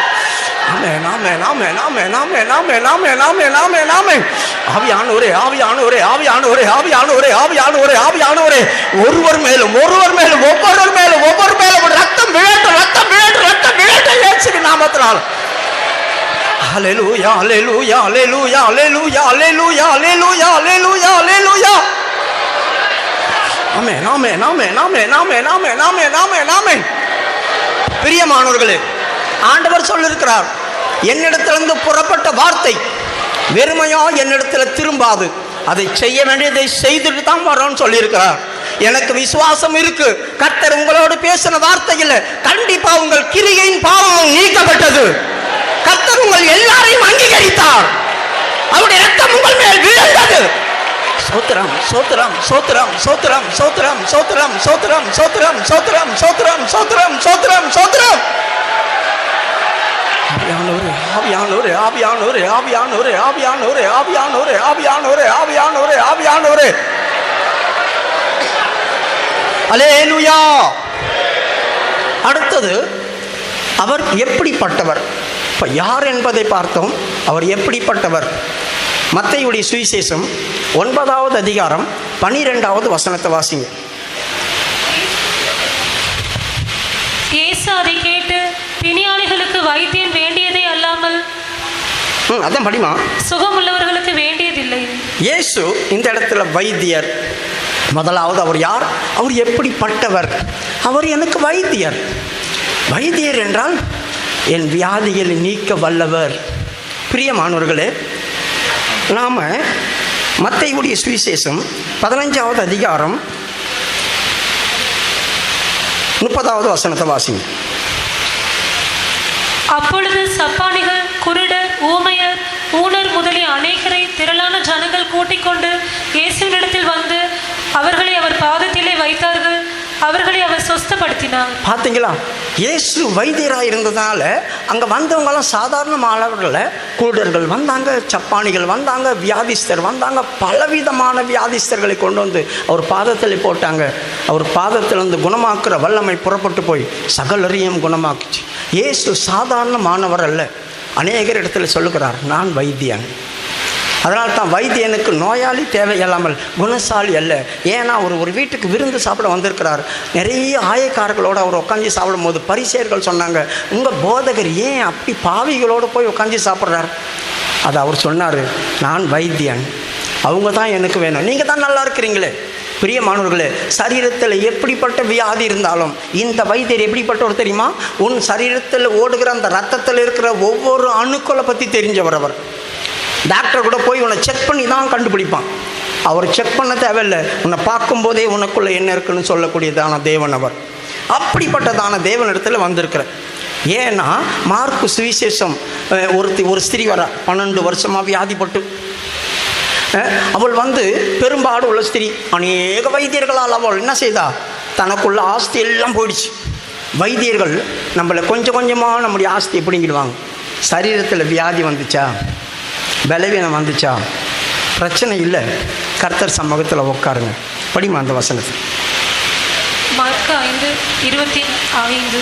அப்பொழுது 12 வருஷமாய் பெரும்பாடுள்ள ஒரு ஸ்திரீ அநேக வைத்தியர்களால் மிகவும் வருத்தப்பட்டு தனக்கு உண்டானவைகளை எல்லாம் செலவழித்தும் சற்றாகிலும் குணமடையாமல் அதிக வருத்தப்படுகிற பொழுது. நல்ல கவனிங்க, அநேக வைத்தியர்கள் அப்படி சொன்னாக்கா அவளுக்கு உண்டான வியாதி நிமித்தம். இப்போ நான் ஒரு டாக்டர்கிட்ட போகிறேன், அந்த டாக்டர் என்ன பார்க்குறார்? டெஸ்ட் எடுத்துக்கிறீங்களா, ஈசி எடுத்துக்கிறீங்களா, அதை எடுத்துக்கிறீங்களா, இது எடுத்துக்கிறீங்களா, அதுக்கெல்லாம் நான் காசு கொடுக்கணும். இப்போ அவர் எல்லாத்தையும் எடுத்துருவார். எடுத்துகிட்டு நான் அனுப்பி வைக்கிறேன், வந்த பேர் சொல்லுவோம். எல்லாம் பார்த்தாச்சு, ஒன்றும் இல்லைன்னு தான் வருது. வியாதி இருக்குதாப்போ தெரியல. இப்போ வேறு ஒரு டாக்டர்கிட்ட போகிறோம், அந்த எடுத்ததெல்லாம் கொண்டு போய் காட்டுறோம். அவர் பார்க்குறாரு, ஏற்கனவே எடுத்து தானே ரிப்போர்ட்டு, சரி அவங்க எப்படி எடுத்தாங்களோ தெரியாது, எங்கள் கிட்ட ஒரு வாட்டி நீங்கள் செக் பண்ணிக்கங்க. அவர்கிட்ட 1 லட்சம் கிட்ட எப்படியே கொடுக்கணும்.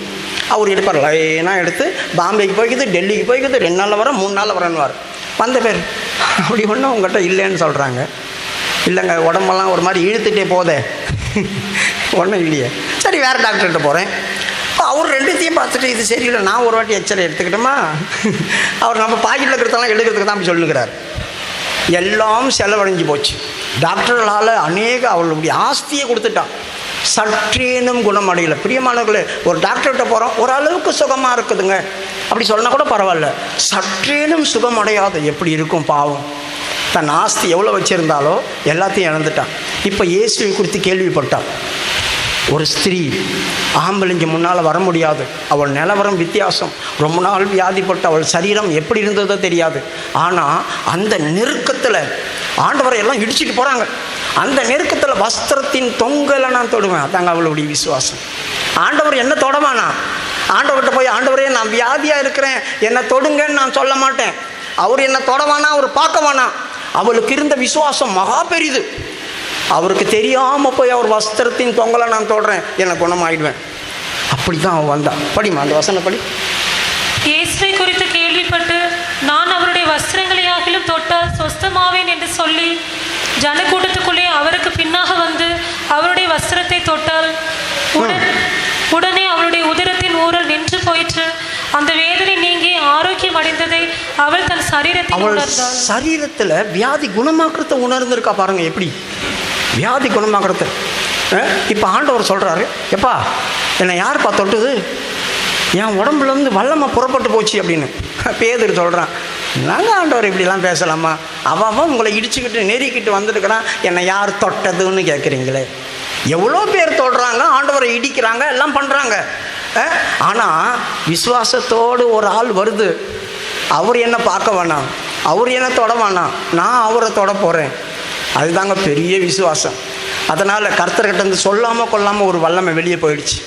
கர்த்தர்கிட்ட அந்த வல்லமை அனுமதி கேட்கல. அவரே சொல்கிறார், என்னிடத்திலிருந்து வல்லமை போனதை நான் உணர்ந்தேன் அப்படி சொல்கிறார். நாங்கள் யாரோ வந்து தொட்டாங்க, ஆனால் யாருன்னு தெரியலையே. இவள் பயந்து வந்தான், நான் தான் சுவாமி தொட்டேன். உன் விசுவாசம் உன்னை ரட்சித்தது. உனக்கு இருக்கிற விசுவாசம் தான் உன்னை மேன்மைப்படுத்தி விடுதலையே கொடுக்கும். ஆண்டவர் இப்போ நம்ம வந்து இப்போ இவ்வளோ பிரசங்கம் சொல்கிறோம், பிரசங்கம் முடிஞ்ச உடனே ஜெபம் பண்ண வருவாங்களே, அப்போ வந்தோடனே எனக்கு இது வலி வரேன் அப்படின்னு. எங்கே போச்சு இவ்வளோ நாள் விசுவாசம்? இவ்வளோ நாள் பிரசங்கம் கேட்டு என்ன? பிரசங்கத்திலேயே உனக்கு சுகமாக வேணாவா? பேதுரு பேசி கொண்டிருக்கும் போதே எல்லாருமே பரிசுத்த ஆவி இறங்கிடுச்சு. பிலிப்பு அவன் வந்து சமாரியா பட்டணத்தில் பேசிட்டு இருக்கான், பேயெல்லாம் அலறி அடிச்சு ஓடி சுகமாயிட்டாங்க எல்லாரும், பர்ஃபெக்ட் ஆகிட்டோம். சீமோன் பார்க்குறான், அப்படி என்னடா நடக்குதுங்க? அவன் ஒரு பெரிய மந்திரவாதி, என்ன நடக்குதுங்கன்னு பார்த்துட்டு இருந்தான். இப்படி கர்த்தருடைய வார்த்தை வல்லமையாக கிரியை செய்து கொண்டிருக்குது.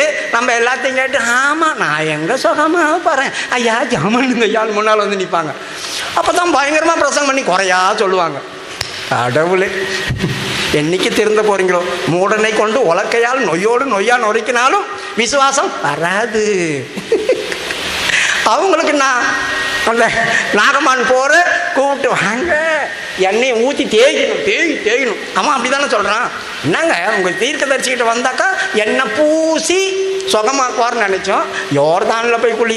எங்கள் ஊரில் சூப்பராக 2 நதி ஓடுது, இங்கே களிமண்ணா ஓடுது. அந்த நதியில் குளிக்காமல் இங்கே வந்து குளிக்க சொல்கிறேன். என்ன கோவப்பட்டு போயிட்டான்.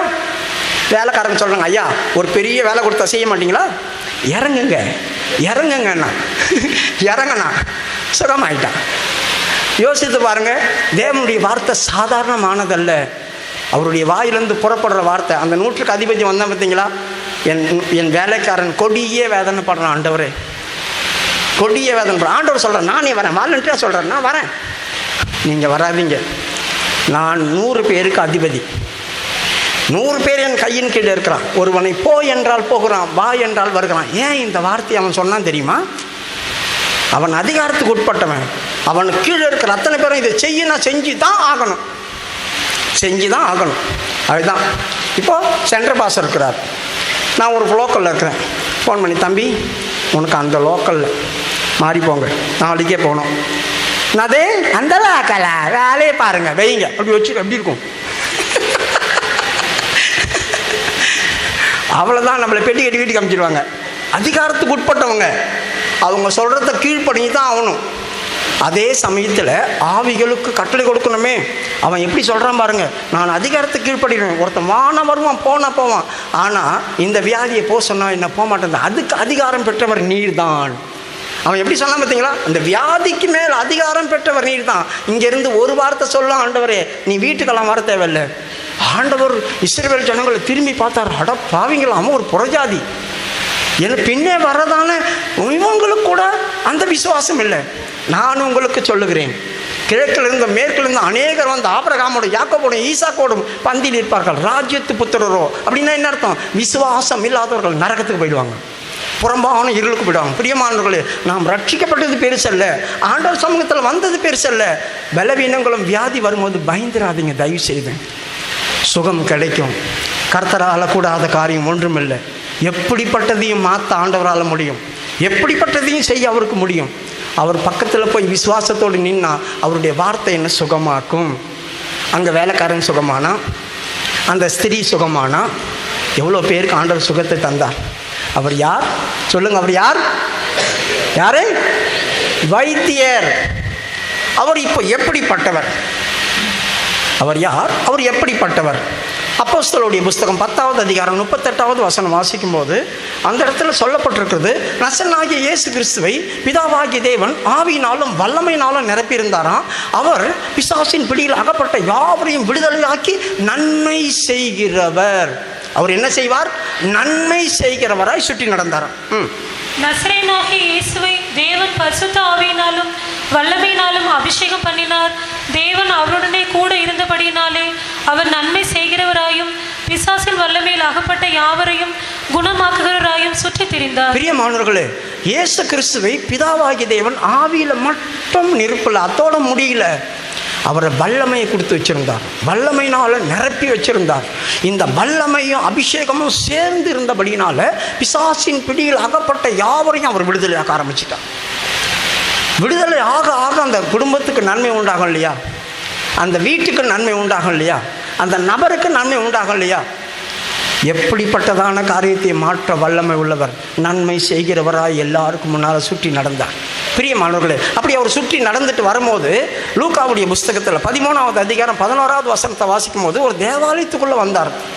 தேவாலயத்துக்குள்ளே வெளியே இருக்கிற ஆளில் தேவாலயத்துக்குள்ளே வந்தார். இந்த தேவாலயத்துக்குள்ளே வந்த உடனேயும் அங்கே ஒரு அம்மா கூனி, பலவீனப்படுத்துகிற ஒரு ஆவி, அவளை அப்படியே பலவீனப்படுத்து குறுகி போக வச்சிருந்துச்சு. அப்பொழுது 18 வருஷமாய் பலவீனப்படுத்தும் ஆவியை கொண்ட ஒரு ஸ்திரீ அங்கே இருந்தால் அவள் எவ்வளவும் நிமிரக்கூடாத கூனியா இருந்தாள். ஆண்டவர் என்ன செய்தார்? அவளை பார்த்து மனது இருக்குனார். பாவமாக இருக்கு, 18 வருஷமா இவள் இப்படி இருக்கிறா. ஒரு ஆவி அவளை இந்த அளவுக்கு அலக்கடிக்குது. யோசித்து பாருங்க, அவங்க வேற எங்கேயும் இல்லை, ஜபாலயத்தில் இருந்தாங்க. புது ஆத்மா கிடையாது, விசுவாசி. ஆண்டவர் இருக்கும்போது சத்தியத்தை அறிஞ்சவங்க. யூதனா கூட இருக்கலாம், யூதன் இல்லாம் ஜபாலயத்தை உள்ளே சேர்க்க மாட்டாங்க. அப்படிப்பட்டதான காரியம். அந்த இடத்துக்குள்ளே உட்காந்துட்ருக்குறாங்க. அந்த இடத்துக்குள்ளே உட்காந்துருப்பா ஆண்டவர் வரார். வந்த உடனேயும் அவங்கள பார்த்தார். உடனே ஜபாலய தலைவர் என்ன தெரியுமா சொன்னால், குணமாக்கணும். உடனேயும் இன்றைக்கு ஓய்வு நாள், இங்கே நீங்கள் எதுவும் பண்ணக்கூடாது, வேறு நாளில் வந்து பண்ணிக்கிங்க, இது கிரியை செய்யக்கூடாத நாள். யோசித்து பாருங்கள். ஆண்டவர் அவகிட்ட சொல்கிறாரு, டேய் 18 வருஷமாக சாத்தான் கட்டி வச்சிருக்கான் இவளை. 16வது வசனம், இதோ சாத்தான் 18 வருஷமாய் கட்டியிருந்த ஆபிரகாமின் குமாரத்தி. இவ யாரு? ஆபிரகாம் குமாரத்தி, யூத குலத்தை சேர்ந்தவள். ஆபிரகாம் குமாரத்தி 18 வருஷமாக இவளை கட்டி வச்சிருக்கலாம் சாத்தான். இவளை விடுதலையாக்க வேண்டியது அவசியம் இல்லையா? பிரியமானவர்களே, நாமெல்லாம் விசுவாச சந்ததி. ஆபிரகாமுடைய குமாரத்தி, ஆபிரகாமுடைய குமாரனும் குமாரத்தின்னு 2 பேருக்கு ஆண்டவர் சொன்னார். இவளுக்கு ஒன்று, இன்னொன்று சகாயு. இந்த வீட்டில் இன்று ரட்சிப்பு வந்தது. இவனும் ஆபிரகாமுடைய குமாரனாக இருக்கிறானே, விசுவாசத்தில் இருக்கிறானே அப்படி சொன்னார். இந்த விசுவாசத்துக்குரியவங்களாம் நம்ம மாறினா ஆபிரகாமுடைய சந்ததியாக மாறிடுவோம். ஆண்டவர் அவளை சுகமாக்கி பிசாசின் பிடியிலிருந்து வெளியே கொண்டு வந்துட்டான். அந்த கட்டிலிருந்து அவுத்துட்டார், வெளியே வந்துட்டான். யோசித்து பாருங்கள், 18 வருஷமாக சபைக்குள்ளே வந்து எவ்வளோ கஷ்டப்பட்டிருப்பான், எத்தனை கூட்டங்கள் நடந்திருக்கும். ஒரு நாள் வெயிட் பண்ணிட்டு இருந்துச்சு, கர்த்தர் வந்துட்டார். ஒருவேளை இங்கே கட்டப்பட்டிருக்கிற நீங்கள் யாவரும் இப்படி ஏதாவது ஒரு பிசாசின் கட்டில் இருந்தால், உனக்கு ஒரு நாள் இந்த நாளாக இருந்துக்கூடாதா? அந்த நாளாக இருந்துச்சுன்னா கர்த்தர் இங்கே வந்திருக்கிறார், உன்னை விடுதலையாக்குவார். ஏன்னா இது விடுதலையின் சுவிசேஷம். அடுத்தது பில்லி சூனிய கட்டுகள். 2 ராஜாக்கள் 9வது அதிகாரம் 22வது வசனம் வாசிக்கும் போது, பில்லி சூனியங்கள் மந்திரவாதங்கள் இருக்கும்போது அந்த வீட்டுக்கோ அந்த தேசத்துக்கோ அவங்களுக்கோ சமாதானம் மாத்திரம் இருக்கவே இருக்காது. யோராம் யெகூவை கண்டவுடனே, யெகூவே சமாதானமா என்றான். அதற்கு யெகூ, உன் தாயாகிய யேசபேலின் வேசித்தனங்களும் அவளுடைய பில்லி சூனியங்களும் இத்தனை ஏராளமாக இருக்கையில் சமாதானம் ஏது? பிரியமானவர்களே, ஒருத்தன் கேட்குறான் ஒரு ஆளை பார்த்து, தளபதியே யெகூவே சமாதானமா? உன் தாயாகிய யேசபேல் இத்தனை திரளான வேசித்தனமும் மந்திரவாதங்களும் பில்லி சூனியங்களும் இந்த தேசத்தை கெடுத்து வச்சிருக்கிறா, ஏதுரா சமாதானம்? யார் வீட்டுக்குள்ளே பிசாசு போராட்டங்கள் இருக்குதோ அவங்களுக்கு சமாதானம் இருக்காதுங்க. எந்த குடும்பத்தில் பேய் கிரிகை செய்தோ மந்திரவாதங்கள் இருக்குதோ அவங்க வீட்டில் எதுவும் நன்மையானது நடக்காதுங்க. அவங்க போராடிட்டு கிடப்பாங்க, உபவாசம் போடுவாங்க, ஜெபம் பண்ணுவாங்க. நிறைய பேர்கிட்ட சொல்லுவாங்க, எனக்கு ஜெபம் பண்ணுங்க, ஏன் எனக்கு நடக்க மாட்டேங்குது. போராட்டம். இயேசு கிறிஸ்து வருவார் ஒரு நாள், அந்த நாள் தான் இந்த நாள். கண்களை மூடுவோமா? உன்னை விடுதலையாக்கி நன்மை செய்கிறதுக்காக ஆண்டவர் இந்த இடத்துல சுற்றிட்டு இருக்கிறார். பிரியமானவர்களே, இங்கேருந்து ஒருத்தரும் விடுதலை இல்லாமல் வெளியே போகக்கூடாது. வியாதி, எப்படிப்பட்ட வியாதி ஒன்றா இருக்கட்டும், டாக்டரால் நீ கைவிடப்பட்டு கூட இருக்கட்டும், இந்த வியாதி உன்னை ஒடுக்கி வச்சிருக்கலாம், பரவாயில்லை. கர்த்தர் உன்னை பார்த்து மனதுருகி உன்னை தொடுவார். மறந்துடாதீங்க, உன்னை தொடுவார். இல்லைன்னா அந்த ஸ்திரீ போல விசுவாசம் உள்ளவங்களாம் மாறுங்க. கர்த்தாவே, நீர் என்ன தொட தேவையில்லை, நான் உன்னை தொடணும்னு ஆசைப்படுறேன், நீ தொட்டுப்பார், உன் விசுவாசத்தின்படி ஆக கடவுதுன்னு ஆண்டவர் சொல்லுவார். இங்கிருந்து நீ வெளியே போகும்போது, வரும்போது நீ எப்படி வந்தியோ வெளியே போகும்போது திடகாத்தமாய் போவாய். புதிய பலன் உனக்கு ஆண்டவர் தருவார், புதிய விடுதலை தருவார். உன் குடும்பத்தில் பில்லி சூனிய கட்டுகள் இருக்குதா, பிசாசின் போராட்டங்கள் இருக்குதா, கர்த்தர் உனக்காகவே வந்திருக்கிறார். நன்மை செய்கிறவராய் சுற்றி நடக்கிறார். உன் மத்தியில தான் நடந்து கொண்டிருக்கிறார். உனக்கு நன்மை செய்யும்படியாய்,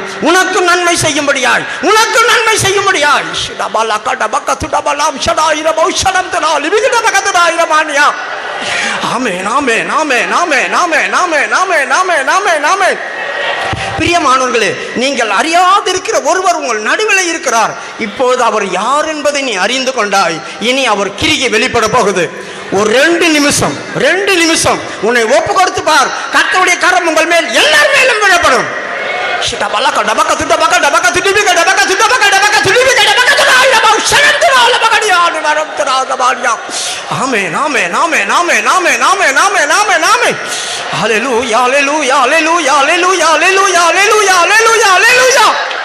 எல்லா கட்டுகளும் உடைந்து போகட்டும்.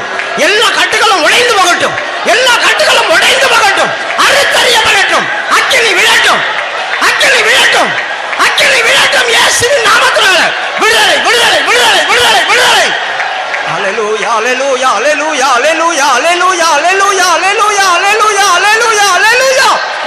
ஆமென் ஆமென் ஆமென் ஆமென் ஆமென் ஆமென் ஆமென் ஆமென் ஆமென் ஆமென் ஆமென் ஆமென். சேனையின் கர்த்தரவர், பராக்கிரமசாலியவர், சும்மா இரு உனக்காய் யுத்தம் செய்வேன் என்றாரே.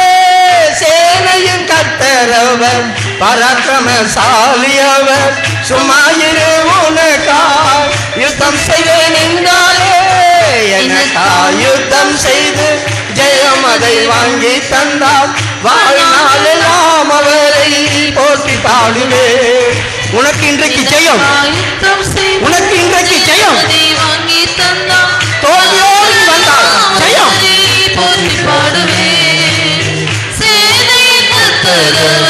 பராக்கிரமசாலியவர், சுமாயிரக்காய் யுத்தம் செய்வேன் என்றாரே. எனக்காய் யுத்தம் செய்து ஜெயமதை வாங்கி தந்தார். வாழ்நாளெல்லாம் அவரை போற்றி பாடுவேன். எனக்காய் யுத்தம் செய்து ஜெயமதை வாங்கி தந்தார். வாழ்நாளெல்லாம் அவரை போற்றி பாடுவேன். சேனையின் கர்த்தரவர், பராக்கிரமசாலியவர், ஆமென். உனக்காய் யுத்தம் செய்வேன்